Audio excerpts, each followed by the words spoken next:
እንዲህ ነው ታሪኩ። አንድ ወዳጄ ፊትሽ ላይ ድካም ይታያል፣ ከዚህ የተነሳ ቆዳሽም ጥሩ አይመስልም፣ ስለዚህ ይህን ነገር ተቀቢ ብላ ከዚህ ቪዲዮ በፊት ያያችሁትን ነገር ፊቴ ላይ ተቀባሁት። እንደነገረችኝ ከሆነ በተቻለሽ ከ15 ደቂቃ እስከ 30 ደቂቃ ቆየዋለች። እኔም ለእኔ ማሰቧ በጣም ስላስደሰተኝ እንዳለችኝ ያደረግኩት። ተመልሼ 30 ደቂቃው ሲያልቅ ፊቴን ታጠብኩት። ያው ነበረ፣ ለውጥ የለውም። ግን ሌላ ደግሞ የሰጠችኝ መመሪያ ነበር።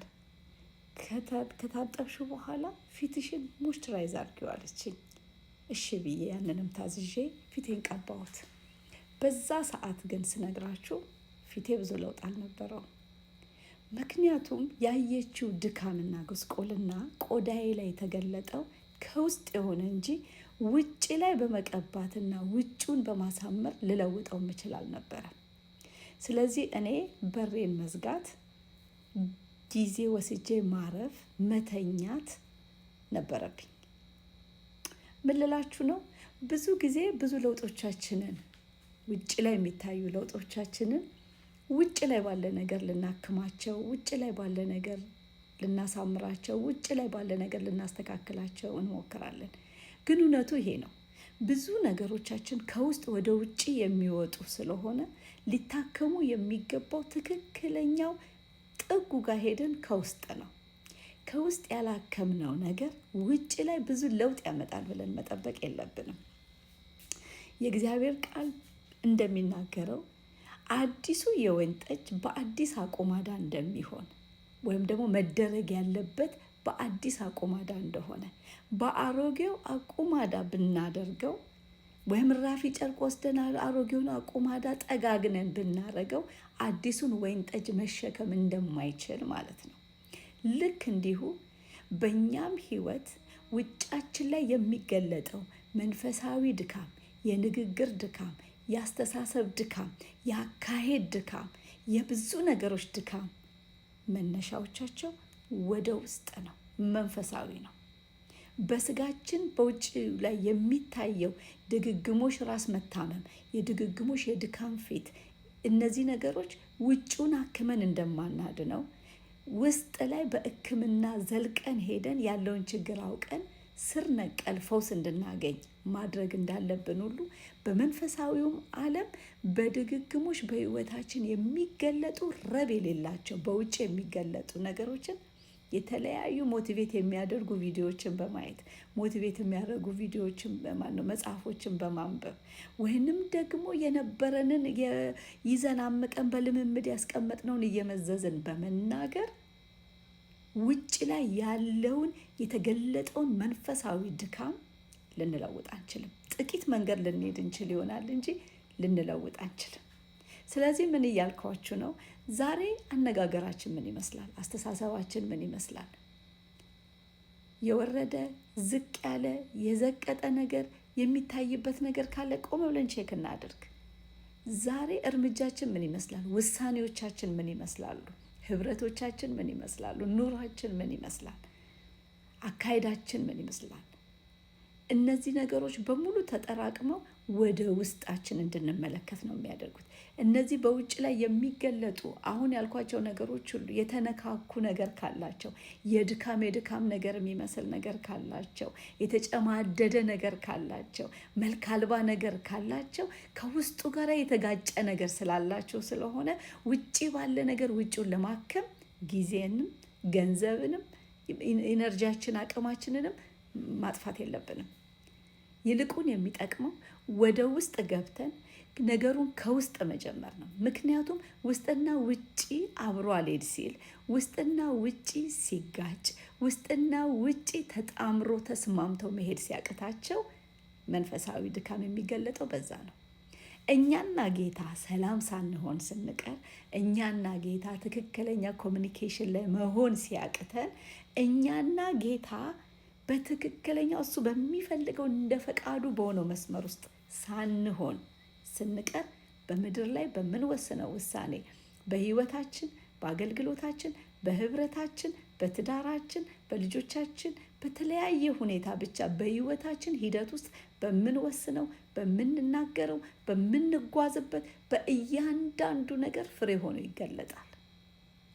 ይሄኔ ውጭውን ለማከም፣ ንግግር ለማስተካከል፣ አስተሳሰብን ለማስተካከል ከውጭ በመጀመር መሞከር ፍሬ አልባ ጉዞ ነው የሚሆነው።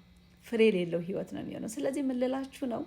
ዛሬ ውጭውን ተመልክታችሁ ልክ ቅድም እንዳልኳችሁ እንዳሳየዋችሁ ከዚህ በፊት ፊቴን ውጭዬን ድካሜን አይታ ቆዳዬን በመቀባት ያንን ድካሜን እንዳስወግድ እንደመከረችኝ ወዳጄ፣ የኔ ድካም ግን ከውስጥ የሚወጣ ከውስጥ የመነጨ እረፍት፣ አክሽን የሚፈልግ ውሳኔ የሚፈልግ ጊዜ የሚፈልግ በር መዝጋት የሚፈልግ ጥቂት ጊዜ ለራሴ ታይም መስጠትን የሚፈልግ የሚጠይቅን ነገር ስለነበር ብቀባው ሞይስቸራይዝ ባደርገው ነገሩ ሊስተካከል እንዳልቻለ ሁሉ ልክ በመንፈሳዊውም ዓለም ውጫችን የተጋጨ ውስጣችን የተጋጨ ሲሆን፣ ውስጣችን ከእግዚአብሔር ጋር ያልተስማማ ሲሆን፣ ከመንገዱ የራቀ ሲሆን፣ ከፈቃዱ ያፈነገጠ ሲሆን፣ ከቃሉ መርህ የወጣ ሲሆን አካሄዳችን ውጭ ላይ የሚገለጠው በጣም አስፈሪና አስደንጋጭ ነው። እሱን በምንም ሜካፕ በምንም ማስክ ልናሻሽለው አንችልም። ሩቅም አንሄድም። በምንም ማስክ ምንም አይነት ዘይት ባናታችን ቢፈስ፣ የትኛውም ነቢይ መጥቶ ቢጸልይልን፣ የትኛውም የቃል ውርጅብን ቢወርድብን እሱ አይለውጠው። ውስጣችን ያለው ነገር ተነክቶ ሲለወጥ ውጫችን ያለ ብዙ ጥረት ሰዎች አይተው የመረዳት አቅም ይኖራቸዋል። ብዙ ሳንጠር፣ ብዙ ሳንለፈልፍ፣ ብዙ ያዙኝ ልቀቁኝ ሳንል፣ ብዙ ሳንንደፋደፍ ሰዎች ውስጣችን ያለውን ነገር ማየት ይጀምራሉ። ትግል እናቁም።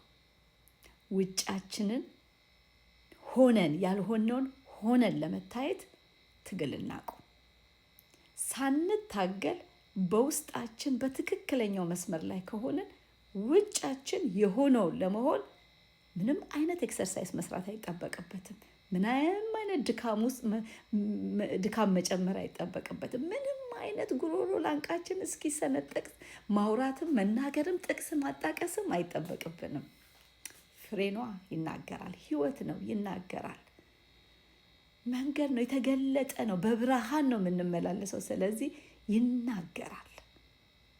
ምክንያቱም ብርሃን ይበራል፣ ጨለማ ደግሞ አያሸንፈውም ይላል። ስለዚህ ህይወታችን ሲጀምር ከውስጥ በብርሃን ከጀመረ ውጭው በብርሃን ላለመቀጠል ምንም አይነት ምርጫ አይኖረውም። ምክንያቱም ብርሃንን ጨለማ ሊያሸንፈው ስለማይችል። ስለዚህ ዛሬ ህይወታችን ውስጥ ያለውን ዳርክነስ፣ ህይወታችን ውስጥ ያለውን ጨለማ በእግዚአብሔር ቃል ከእግዚአብሔር ቃል ጋር በመስማማት በቃሉ ጉልበት በመንፈሱ እናስወግድ። ውጭ ላይ ያለውን ጨለማ የሌሉ ትናንሽ ሻማዎችን በማብራት እንዳሉ አድርገን ለማሳየት ጥረት ከምናደርግ ጨለማው ያለው ከውስጥ ስለሆነ ከውስጥ እንጀምርና ከእውነተኛው ብርሃን ጋር እንስማማና በእውነተኛው ብርሃን መርህ ውስጥ እንግባና በሱ ህግና ስርዓት ውስጥ ስንኖር ውጭው ላይ በጨለማው ላይ እናበራለን፣ በብርሃኑ ጊዜ እናንጸባርቃለን። ያለ ትግል እንኖራለን ማለት ነው። የብዙዎቻችን ትግል ይሄ ስለሆነ ነው። የብዙዎቻችንን ሰነፍ ያደረገን ይሄ ስለሆነ ነው። የውጭ ድካማችንን የውጭ መንፈሳዊ ድካማችንን በውጫዊ ነገር ለመሸፈን ከውስጥ ያለውን መንፈሳዊ ድካማችን ወደ ውጭ የተገለጠውን በውጫዊ ልባስ ለመሸፈን ትላንት በምናውቃቸው ጥቅሶች ለመሸፈን በምናውቀው መንፈሳዊ አክቲቪቲ ለመሸፈን ስንጥር ስለምንገኝ ከዚህ ህይወት እንላቀቅ እያልኳችሁ ነው። እኔ ጠቀመኝን ነው እየነገርኳችሁ ያለሁት። እርግጠኛ ነኝ እችን ቪዲዮ ካያችሁ ጀምሮ ከውስጣችሁ እንደምትጀምሩ። ኢቭን ለቆዳችሁ ከውስጥ ጀምሩ። ለቆዳዬ ከውስጥ በመጀመር ማስተካከል የምችል ከሆነ መንፈሳዊ ነገርንማ እንዴታ! ምክንያቱም የሚያግዝ ጸጋ አለ። ወደ እውነት ሁሉ የሚመራ መንፈስ አለ። ሁልጊዜ የሚናገር ሕያው አምላክ አለ። ስለዚህ በቃሉ እውነት ወደ ውስጣችን እንመልከት። ውጫችን በፍሬ ይገለጣል ልላችሁ ነው። ተባረኩ።